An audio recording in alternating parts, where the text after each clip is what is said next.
UNC women's lacrosse has often been referred to as a super team this year, as though it were constructed in a laboratory, with Jenny Levy carefully mixing the perfect ingredients: skill, selflessness, dedication, and chemistry into a winning concoction. It's more than likely not that formulaic, but you have to admit, it does certainly seem like Dorransfield is in the center of a 26-year experiment that has yielded countless successes on the way to UNC's historic 2021 season.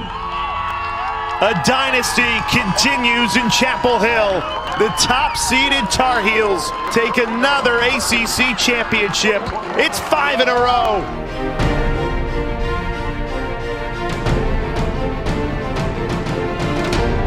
Jenny Levy is the only coach this program has ever known, transforming it from nothing into consistently one of the top programs in the country. Under her guidance, the Tar Heels have earned 22 NCAA bids, appeared in 11 NCAA semifinals, won 6 ACC championships, and secured 2 NCAA titles. But it's this season's specific group of players, which is considered one of the most talented college women's lacrosse teams of all time, that is suspected to not only win a national championship, but bulldoze its way there.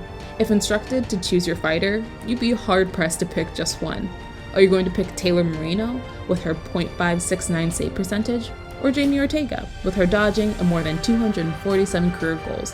How about Katie Hogue with her keen eyes and quick feeding, Ali Maestriani with her sharp cutting, Scotty Rose Brownie with the quick catch to shoot to finish, Emma Trenchard with her ability to lock down and shut off, Katie Woodruff with her scrappiness? Whew, ran out of breath there. The point is, if you look at every position on the field and the depth on the bench, you will realize that this team is covered on all sides.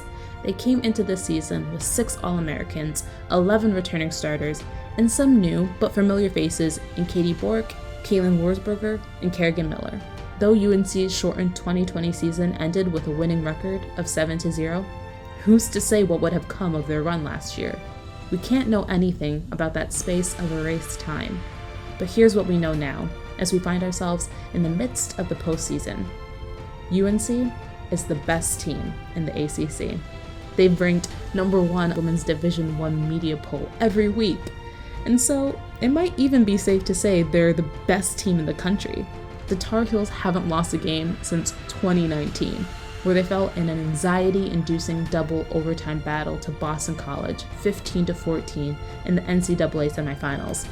Boston College is currently on a long list of top teams, including the likes of Syracuse, Notre Dame, Duke, Virginia, and more, that couldn't overtake UNC's top defense, which has kept opponents to just 5.86 goals per game, or stop its nimble offense, which gets off 32.1 shots per game, sinking over 50% of them.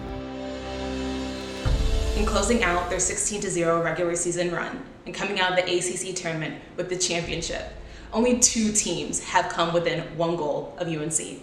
We find ourselves asking the same question heading into the NCAA tournament that we've asked ourselves this entire season. Who, if anyone, can beat UNC? We can't wait to discover that answer.